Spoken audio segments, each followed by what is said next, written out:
In reading the Prizefighter and the Playwright, and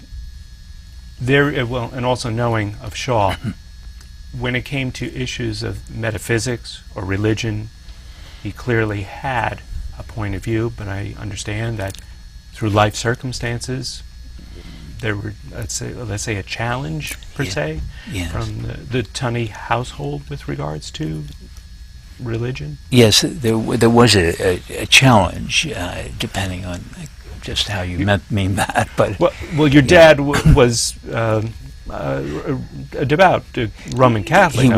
He was a devout Roman Catholic, and Tunney, excuse me, Shaw was not. Was not. Yeah, that's right. They had, that's very true, but that was one of the most beautiful parts about their meeting and having a month together on the island in 1929, was that my mother got ill, and this is where the point you're making was brought out in earnest.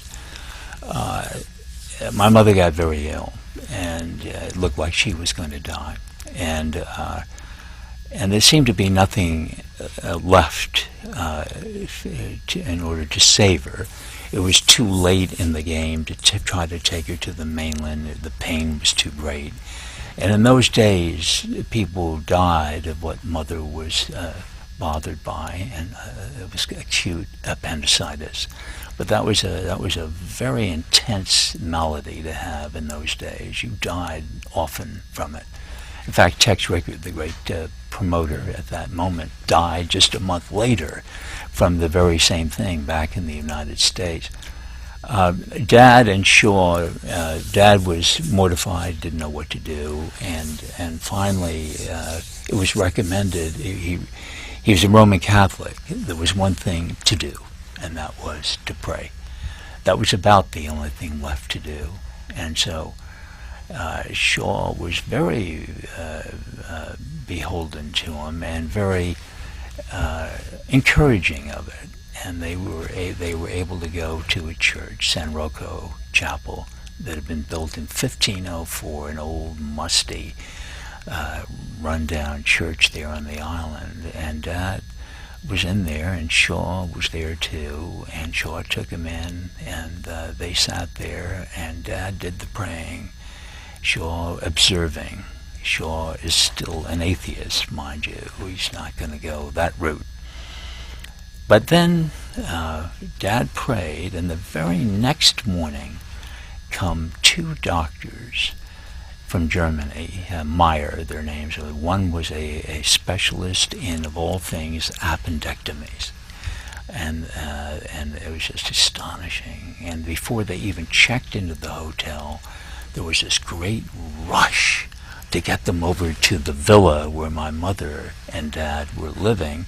My mother was in bed upstairs, and Dr. Meyer, A.W. Meyer, went and checked her out, examined her, and found she was going to be gone in a matter of hours if they didn't do something just right away. So they did something right away. They took her down to the kitchen and spread her on the kitchen table, cut her open, and got the poison out. It saved her life. But the thing that was so amazing is that Shaw saw this happen right before his eyes.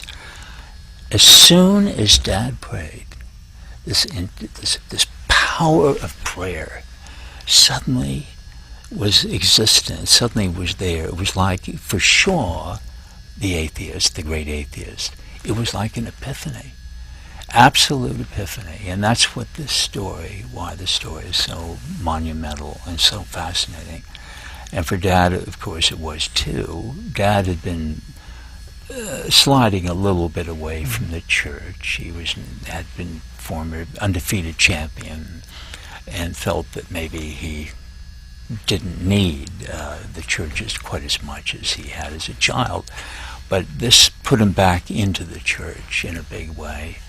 And to Shaw, Dad was no longer just another a boxer, another celebrity. This suddenly Shaw saw something ethereal about the man, that he saw somebody, the power of prayer. You can imagine the powerful effect that had on a guy like Shaw. Shaw, who had always been the atheist near the abyss, right? And now suddenly he saw that maybe there was something to this thing about a transcendental power. In your capacity of, I believe, a directorship of the Shaw Society, yes. What does that entail, or what does the society do with regards to Shaw?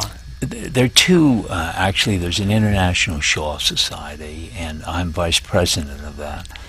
And there is a Shaw Festival up in Canada, up in Ontario, Canada, and I'm on the board of the International Council, which is a bit of a sub-board, but it's all part of the board.